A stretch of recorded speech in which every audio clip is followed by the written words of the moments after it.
is an indulgence? What is an indulgence? What if I want to do something really bad? Well, it's not just that if you want to or if you What have if I done. need to? I mean, you're a human being, and I've told you many of your impulses are evil and wrong, and that you've sinned by even just touching your own dick. Hey-o. Like, and rubbing it a few times that wasn't meant for washing, that you've done bad. In that sense, you're going to have a lot of making up to do, right? Okay. So it used to be that if you go to the preacher and you're like, you confess a sin, in a sense, what you're doing is you're trying to absolve yourself, and you're trying to get this person to forgive these sins. And over time, the Catholic Church was sick and tired of doing this on a person-by-person basis. It's costly, first of all, you know. You need to have a person over the phone, or not really over the phone, but over in their booth and shit. You can imagine if you're trying to run a business here, this is not the most efficient way to do it. Indulging. So what you do is you start printing these suckers out. This started out even before the printing press was invented. So, you take the laborious task of making a piece of paper have value, and then all of a sudden you make these specific rules about it, like, we will forgive you if you committed adultery. And you would just pay money. It would be done. The prayer would be done. Like one of the pastors would pray to a saint who is responsible for that particular sin and get you off the hook. Henotheism style. I specialize in the gambling vice and the adultery vice. Right. You would pray to that saint. And, I'm sure even at the time they try to take it seriously. So they're like, well, we're going to have someone pray the saint for about 5 minutes. A professional will pray for you. Pray for you. How much they decide to actually do it, I'm not a historian. I can't fucking tell you.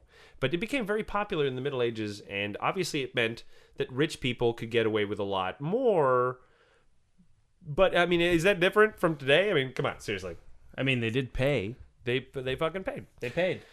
And that money built a lot of cathedrals, because as you can imagine, if you have a get-out-of-jail-free card that you could buy, you'd probably buy it a few times. A lot of people buy it.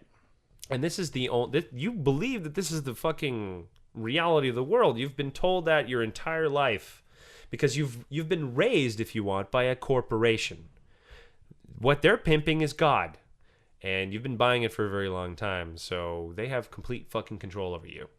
And so now with the idea of indulgences, it does pretty good. And then you can imagine with the invention of the printing press how much that really got kicked up a notch. Which is why, you have Protestantism being created, basically. Martin Luther being, here's some of my problems. Because, if you're a company and you discover, that you can just print money and you're like the only game in town. Then you do. Then you print a lot. Then you print like all the money. And you probably get out of control pretty fucking hardcore. Like if you look at the succession of popes back then, it's probably a series of orgy after the next. Yeah. Who's not gonna brag about an orgy? That's just gonna leak. You know what I mean? It's gonna leak. Like one of the famous orgies of one of the popes, Borgias, used to have these competitions where whoever had the biggest cum load, would win the night. He won the night. Yeah. He'd have a whole bunch of prostitutes walking around without any clothes, and they would have all this money and all these prizes on the floor so they would bend over so that you'd want to have sex with them because you're a crazy pervert. It was just basically a room full of prostitutes. This is the Catholic Church. This is the Holy See doing this, okay? Wake up. Wake the fuck up here. Wake up. You think that they're a bunch of weird, an emission competition, sexless weirdos? That's only very recent. The sexless weirdo part. Before they were having some swinger parties at the next level. Next level swinger parties. Yeah. If you want to know how to have a swinger party, look into the 16th century. You know what I mean? Like, this is what I'm talking about. Wow. Some fucking Borgia shit. Wow. Anyways. Back to indulgences. Could you imagine, though, the ability to print out, get-out-of-jail-free cards for a few hundred years and how people might respond to that? So, yeah, I think the power and success went to their head. What kind of indulgences could you buy? Well, okay.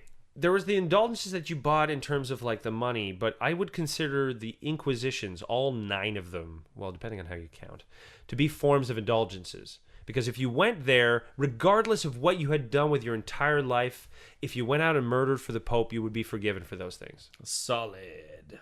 And we're talking what is your responsibility in the Inquisition? Well, go over there and murder as many people as you can, and you're going to go into heaven. What a terrifying history of our species. Can I just say that for just a second? Let's step out of this history lesson for 5 seconds. Take a step back. We're horrible. We're so horrible. We're so fucking nasty, dude. What is wrong with us?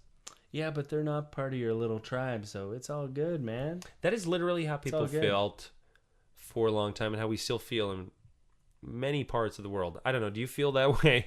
Hey, you're not part of my tribe. I can do whatever I want to you. Whatever I want.